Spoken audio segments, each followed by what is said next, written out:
우리 대한민국은 이미 사형을 집행하지 않는 그런 나라 가운데 한 나라가 되었습니다.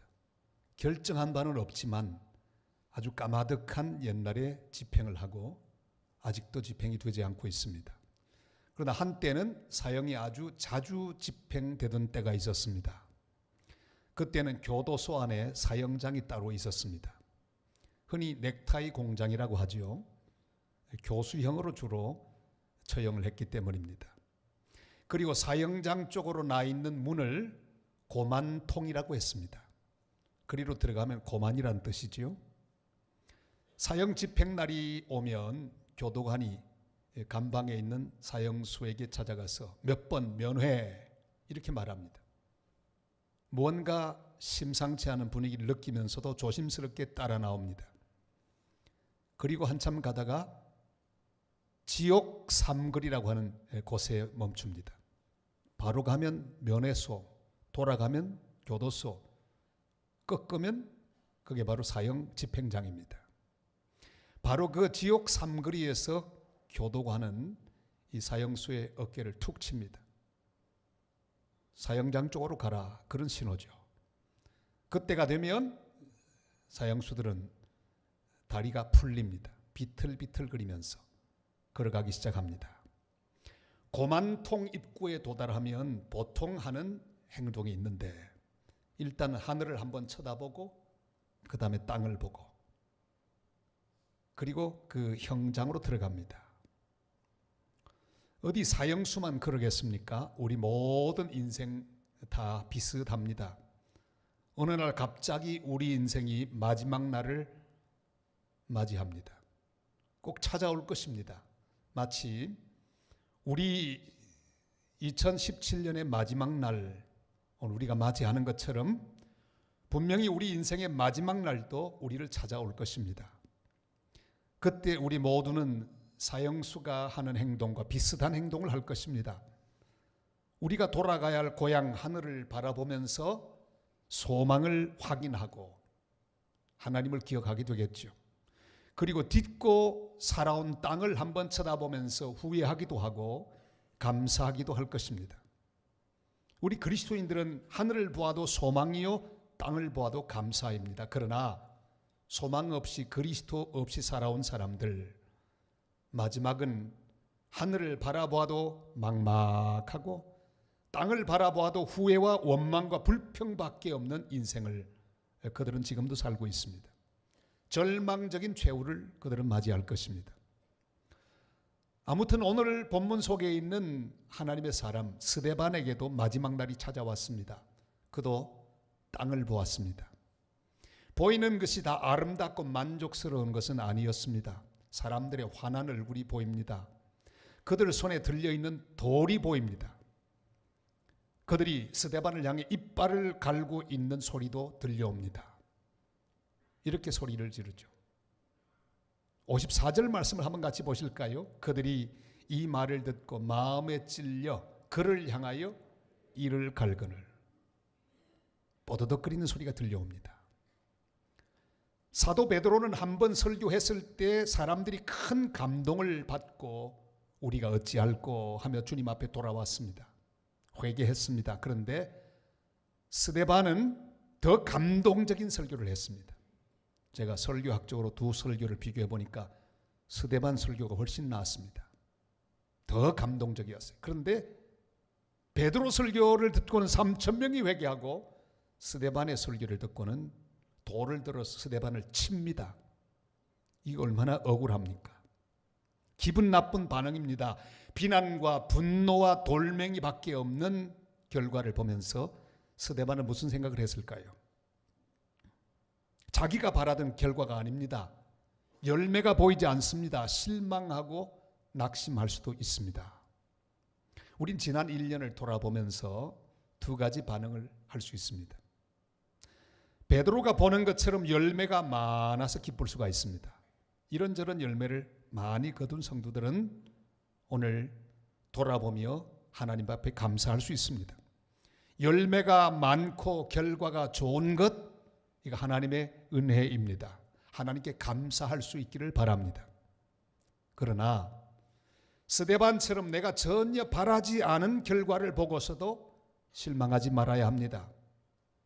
사람만 보고 있으면 실망할 수도 있습니다. 땅만 보고 있으면 낙심할 수도 있습니다. 지난 1년 이렇게 돌아보면 실망스러운 것도 많이 있습니다. 우리 인류의 역사도 그 발자취를 쭉 돌아보면 이해할 수 없는 대목이 많이 있습니다. 특별히 하나님을 믿는 그리스도인으로서 바라보는 모든 역사의 자취들을 우리는 바라보며 여러 가지 의심과 불평이 생기는 대목들이 많이 있습니다. 제가 프랑스 파리에 가서 한 지점을 바라보면서 가슴이 아팠습니다. 거기 아주 믿음 좋은 개신교 지도자였던 콜린이라고 하는 지도자가 척살을 당했던 장소, 그리고 그 역사를 공부하면서 대단히 마음속에 의심이 많았습니다. 바로 1572년 8월 23일 성 바돌로메 축제일 때 프랑스의 개신교도들인 위그노들 무려 7만 명이 살해를 당하는 비극이 있었습니다. 모든 전국의 성당의 종이 울려 퍼질 때 다 죽여버렸습니다. 그 당시 프랑스의 3분의 1 대부분은 개신교인들이었습니다. 콜린이라고 하는 지도자가 큰 세력을 가지고 이끌고 있었습니다. 근데 마침 10세, 10세밖에 안 된 샤를 9세가 왕이 되자 어머니 카틀린이 섭정하게 되었습니다. 자기 앞길에 걸림돌이 되는 콜린이를 제거하기 위해서 모든 캐톨릭들에게 말하고, 그리고 종소리와 함께 7만 명을 일시에 죽여버렸습니다. 가만히 보고 있으면 정말 이 땅에 정의가 없는 것처럼 보입니다. 그 순간에 하나님은 무엇 하셨을까 하는 생각이 듭니다. 저는 콜린이가 죽은 그 장소를 이렇게 보면서 피 자국은 남아있지 않지만 그가 얼마나 답답하게 죽었을까 하는 생각을 해보았습니다. 그리고 기도했습니다. 하나님, 이 흘린 피가 헛되지 않아 이 프랑스도 주님의 계절이 오게 될 것을 믿습니다. 우리는 이해하지 못하는 일들을 참으로 많이 봅니다. 땅만 보고 있으면 이 땅에 정의가 없는 것처럼 보입니다. 내 인생이 잘못된 것처럼 느낄 때가 있습니다. 하나님이 버린 것 같은 생각을 할 때가 있습니다. 실망스럽고 낙심할 수밖에 없는 일들이 너무도 많이 일어납니다. 그러나 땅을 보고 사람을 보고 그들의 손에 들려있는 돌들을 보고 있던 스데반에게 놀라운 변화가 일어났습니다. 땅을 보고 있던 그에게 일어난 변화가 무엇입니까? 오늘 성경은 이렇게 기록하죠. 그가 성령 충만하여, 이렇게 말씀합니다. 55절 말씀을 같이 읽을까요? 스데반이 성령 충만하여 하늘을 우러러 주목하여 하나님의 영광과 및 예수께서 하나님 우편에 서신 것을 보고 아멘. 그 곤란한 순간, 이해하기 어려운 순간 그에게 해답이 임했습니다. 하늘로부터 임한 성령이 충만하게 그를 채웠습니다. 성령 충만이 답입니다. 하나님의 영으로 가득 채워지는 것이 답입니다. 예수 그리스도의 영으로 가득히 채워지는 것, 그것이 답입니다. 초대교회 제자들 수만 가지 문제를 안고 있었습니다. 핍박자들이 있었습니다. 먹고 살 수 있는 대책이 막연했습니다. 그런데 그 주님의 제자들 향해 승천하시는 예수님은 아무런 답도 주지 않았습니다. 오직 한 가지만 말씀하시죠. 오직 성령이 너희에게 임하시면 너희가 권능을 받고 예루살렘과 온 유대와 사마리아와 땅끝까지 이르러 내 증인이 되리라. 오직 성령 충만하면 다 된다는 그런 하나님의 응답이었습니다. 두려워서 방문을 걸어두고 벌벌 떨고 있는 제자들에게 임한 하나님의 해답은 역시 성령 충만이었습니다. 그들이 성령 충만하게 되자 그 모든 상황을 박차고 이기고 나갈 수가 있었습니다. 닫힌 문을 열고 밖으로 나가 아주 용감하게 주의 복음을 전하고 주님의 증인으로 그들은 순교자들이 되었습니다. 열매가 하나도 보이지 않아도, 사람들이 나를 욕하고 핍박하고 저주해도 내 앞길이 다 막힌 것 같고 나 혼자밖에 없는 것 같아도 성령이 내게 충만히 임하시면 그 모든 것은 다 채워질 수 있습니다. 갈라디아 5장 22절 23절이 말씀하시죠. 다 같이요. 오직 성령의 열매는 사랑과 희락과 화평과 오래 참음과 자비와 양성과 충성과 온유와 절제니 이 같은 것을 금지할 법이 없느니라. 아멘. 수만 가지의 문제에 대하여 하나님이 주시는 해답, 그것은 바로 성령 충만입니다. 오늘 이 마지막 날, 마지막 주일, 하늘로부터 오는 위로와 은총이 성령 충만을 통해 우리 모두에게 채워지는 거룩한 은혜가 함께 하시기를 주님의 이름으로 축복합니다. 성령 충만하자 땅을 보고 사람을 보고 돌멩이를 보고 있던 그의 눈이 저절로 하늘을 우러러 보게 되었습니다. 성령은 우리를 하늘의 사람이 되게 하십니다. 성령은 땅을 보고 있는 우리의 눈을 들어 하나님 영광을 보게 하십니다. 그리고 하나님 보좌 우편에 서 계신 예수 그리스도를 보게 하십니다. 그리고 그 예수님의 눈과 스데반의 눈이 서로 마주치게 되었습니다. 예수님의 눈을 바라보는 순간 스데반의 마음속에 있는 모든 종류의 의심과 미움과 모든 갈등들은 전부 풀려버리고 말았습니다. 녹아내렸습니다. 예수님이 자신의 사정을 다 알고 계시기 때문입니다. 지금 일어나서 마지막 경주를 하고 있는 스데반을 주님은 응원하고 계셨습니다.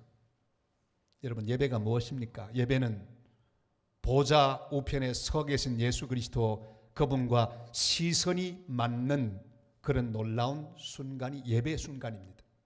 오늘 여러분 고개를 들어 보좌 우편에 우리를 응원하고 서 계신 예수 그리스도, 그분의 눈과 연결되는 시간이 되시기를 바랍니다.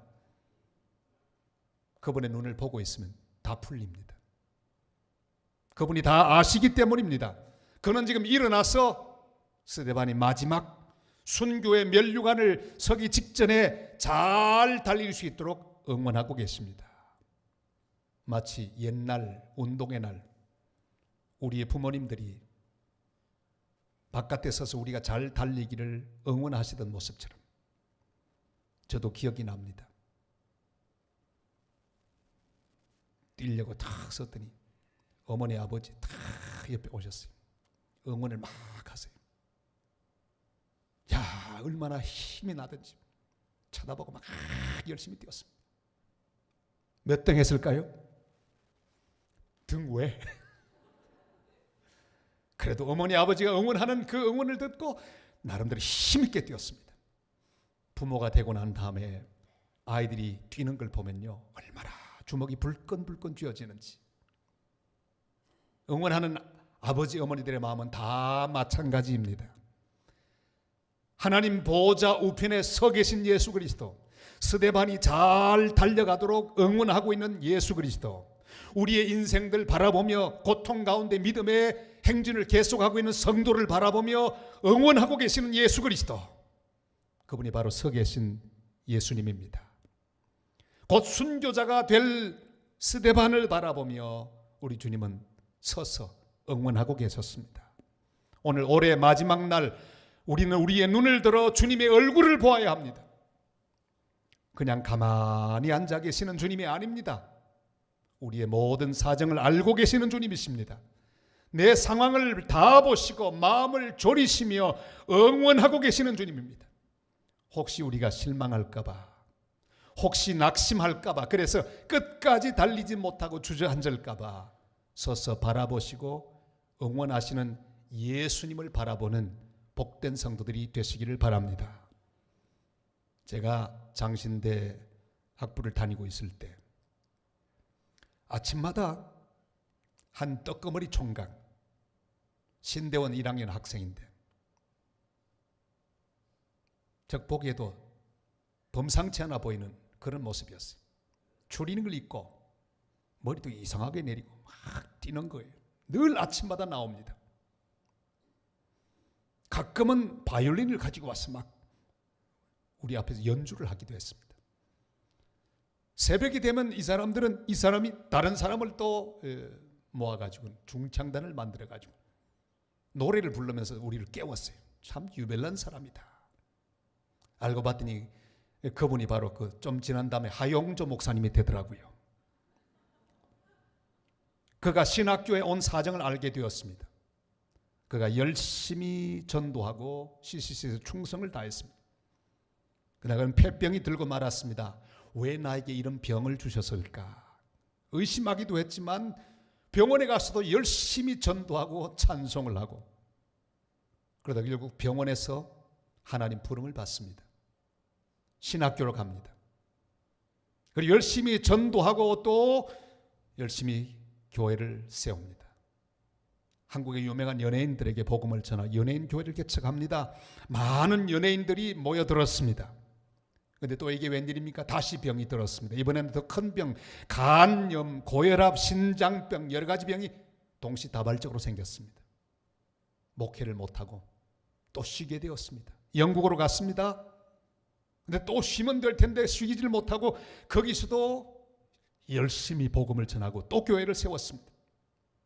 하나님께서 그 병들어 있는 가운데 다시 그를 만나주시고 그에게 사명을 주셨습니다. 돌아와서 세운 교회가 바로 온누리 교회입니다. 그리고 그 뒤 또 약해졌습니다. 수술을 4번씩이나 했습니다. 일주일에 3번 투석을 하지 않으면 안 되는 지경까지 갔습니다. 그러나 그는 자신의 모든 것, 교회의 모든 걸 기울여 CGN TV를 세웠습니다. 바로 그 점에 저는 그를 마지막으로 만났습니다. 그가 한 말이 기억납니다. 해운대에서 만났는데 인생은 살아보니 능동태가 아니라 수동태였습니다. 그래요. 하나님 그를 불러가셨습니다. 우리는 자꾸만 땅에서 벌어지는 일을 보면서 우리의 인생을 평가하려고 합니다. 잘 돼야 성공이라고 생각합니다. 건강해야 성공이고 인기가 있어야 성공이라고 생각합니다. 그래서 조금만 잘못돼도 안절부절합니다. 조금만 불편해도 원망하고 불평합니다. 그러나 그게 아닙니다.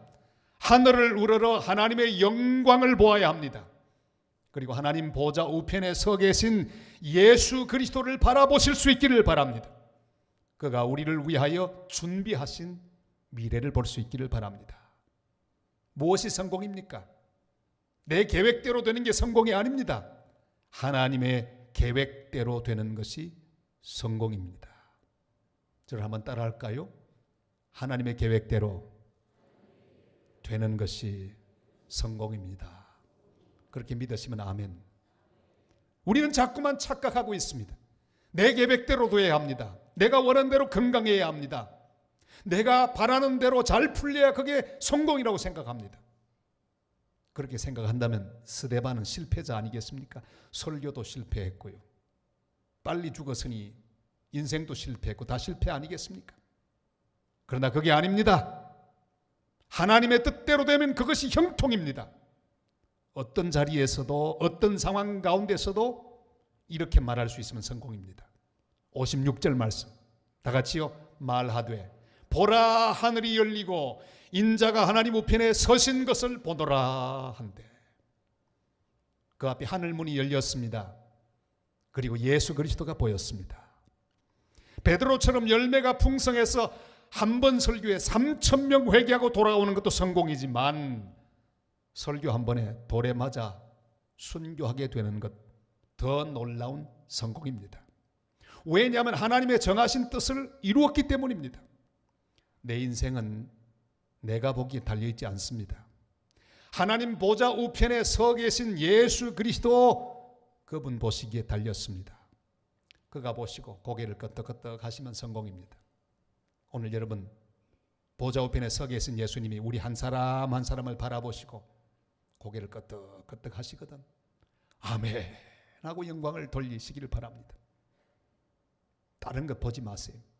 사람 얼굴 보지 말고 그들의 손에 들려있는 돌 보지 말고 보좌 우편에 서 계신 예수 그리스도 그분이 나를 보시고 그래 수고했다.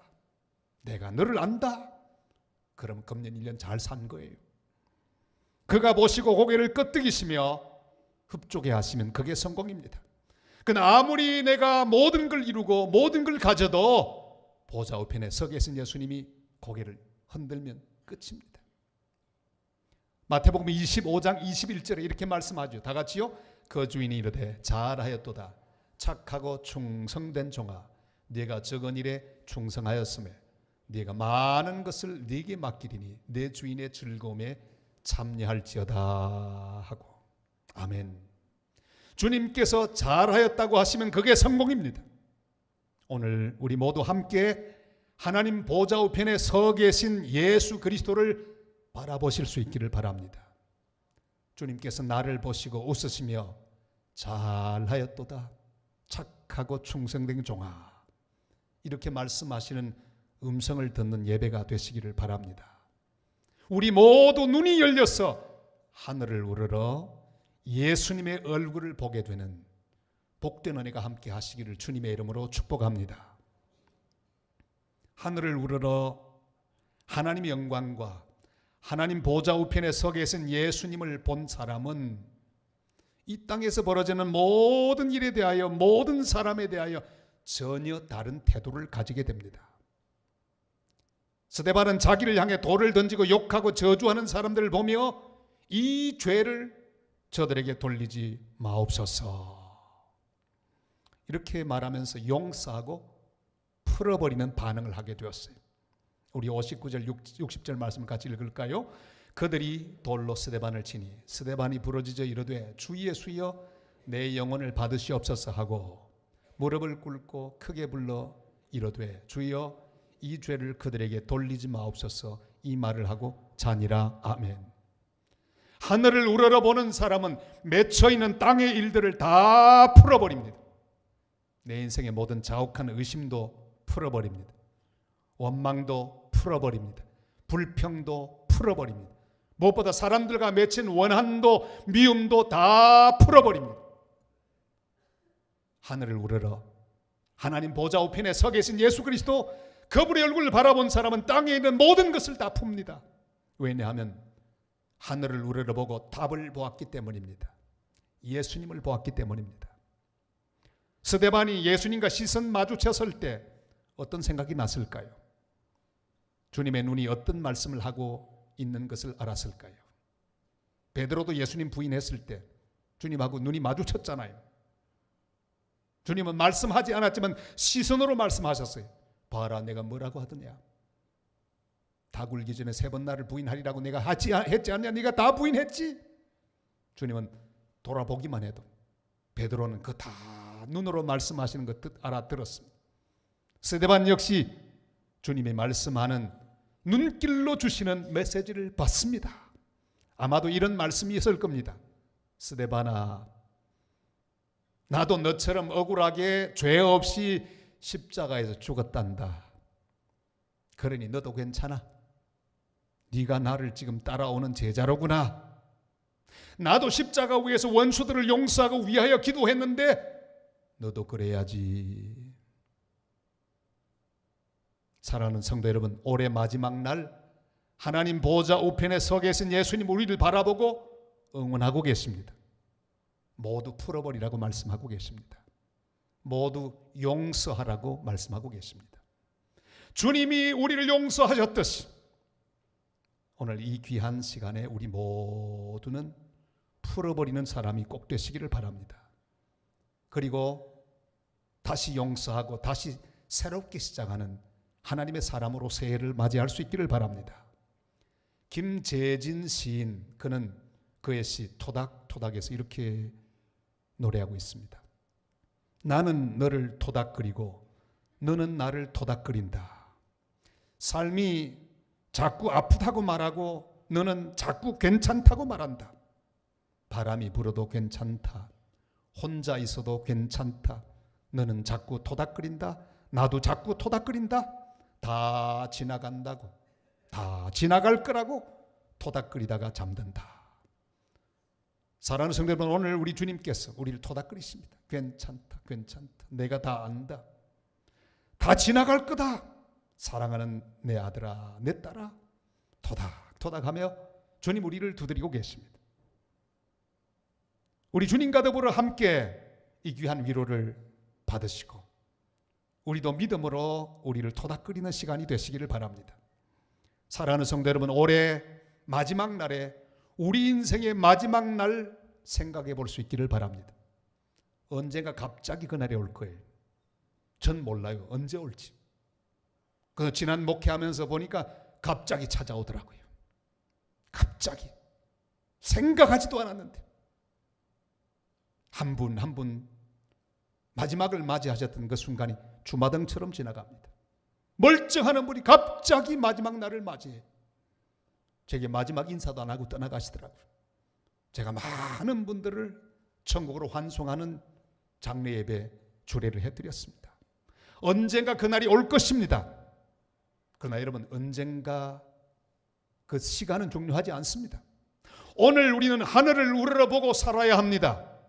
땅에서 벌어지는 모든 사연들 때문에 일비일휘하지 말고 하늘을 우러러 하나님의 영광과 하나님 보좌 우편에 서 계신 예수 그리스도를 바라보며 위로를 받고 소망 가운데 살아가시기를 바랍니다.